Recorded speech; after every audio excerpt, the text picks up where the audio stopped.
నమస్తే CM times కి స్వాగతం. మాజీ మంత్రి సిద్ధా రాఘవరావు టీడీపీ పార్టీ చేరిక ఇప్పట్లో లేనట్టుగా తెలుస్తుంది. రాఘవరావును పార్టీలో చేర్చుకునేందుకు ఒక మంత్రి తీవ్రంగా వ్యతిరేకిస్తున్నట్టు సమాచారం. ఈ కారణంగానే పార్టీ అధిష్టానం రాఘవరావును పార్టీలో చేర్చుకునే విషయం పక్కన పెట్టినట్లు తెలుస్తోంది. ప్రస్తుత మంత్రికి సిద్ధా రాఘవరావు మధ్య బల్లికురవ వద్ద గల గ్రానైట్ క్వారీ వివాదం నడుస్తున్నట్లు విశ్వసనీయ సమాచారం. Welcome to CM times. మాజీ మంత్రి సిద్ధా రాఘవరావు తెలుగుదేశం పార్టీలో చేరే అంశం ఇప్పట్లో లేనట్లుగా తెలుస్తుంది. అయితే ఇందుకు ఒక మంత్రి అడ్డుపడుతున్నారు అన్న సమాచారం జిల్లాలో కోడై కూస్తుంది. గతంలో మంత్రిగా చేసిన సిద్ధా రాఘవరావు అనివార్య కారణాలతో గత వైసీపీ ప్రభుత్వంలో వైసీపీ తీర్థం పుచ్చుకోవడం జరిగింది. అనంతరం జరిగిన పరిణామాల నేపథ్యంలో మరలా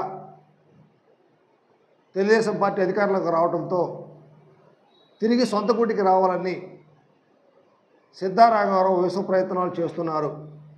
అయితే జిల్లాలో ఉన్న అందరు ఎమ్మెల్యేలు కూడా రాఘవరావు రావడానికి స్వాగతిస్తున్నప్పటికీ జిల్లాకి చెందిన ఒక మంత్రి మాత్రం పూర్తిగా వ్యతిరేకిస్తున్నట్లు తెలుస్తుంది. అయితే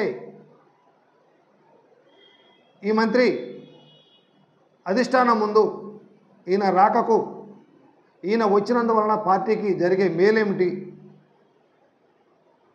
రానందువలన పార్టీ జరిగే నష్టం ఏమిటో, ఎందుకు చేర్చుకుంటున్నారు అని పార్టీ అధిష్టానంతో అన్నట్టు తెలుస్తుంది.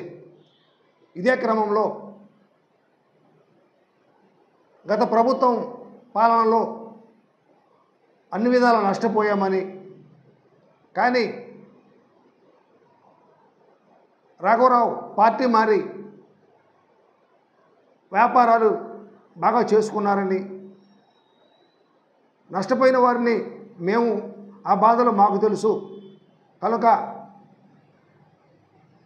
పార్టీ నిర్ణయం ఇంకోసారి పునరాలోచన చేయాలని అన్నట్లు తెలుస్తుంది.